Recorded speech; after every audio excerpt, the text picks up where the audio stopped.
Rant topic: humans as a keystone species. Many people seem to believe that humans are an invasive species. The reason this is incorrect is something I touched on in my very first rant video. In fact, the truth is essentially the exact opposite.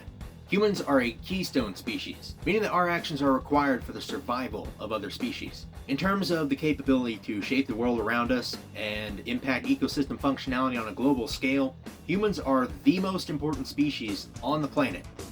And I say this as somebody who is in stark opposition to the anthropocentric mindset.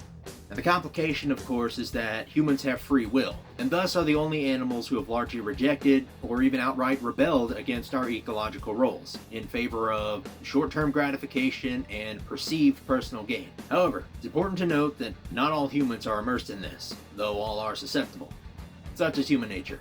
There are still those who engage in eco-conscious practices, conservation efforts, and public outreach. People who genuinely want to see a better world and are willing to put in the time and effort to make that happen. Now, from my experience, fewer than 1 in 10 people, which is a really optimistic estimate by the way, actually care enough to reject this self-worshipping society and make an effort to undo some of the damage it's caused. However, in many cases, adequate knowledge is also required to make a positive change. Willpower alone is not enough. Invasive species removal is a prime example. You must know how to differentiate natives from invasives if you're making an effort to remove the latter, so you don't inadvertently kill the former.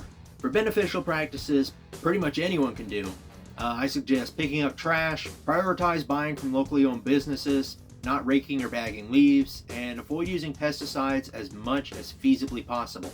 In of themselves, these actions may seem insignificant, but they add up over time. And the more people who engage in such practices, the greater positive impact we can have. Help however, wherever, and whenever you can. And if you want an overtly positive send-off, you can make a difference.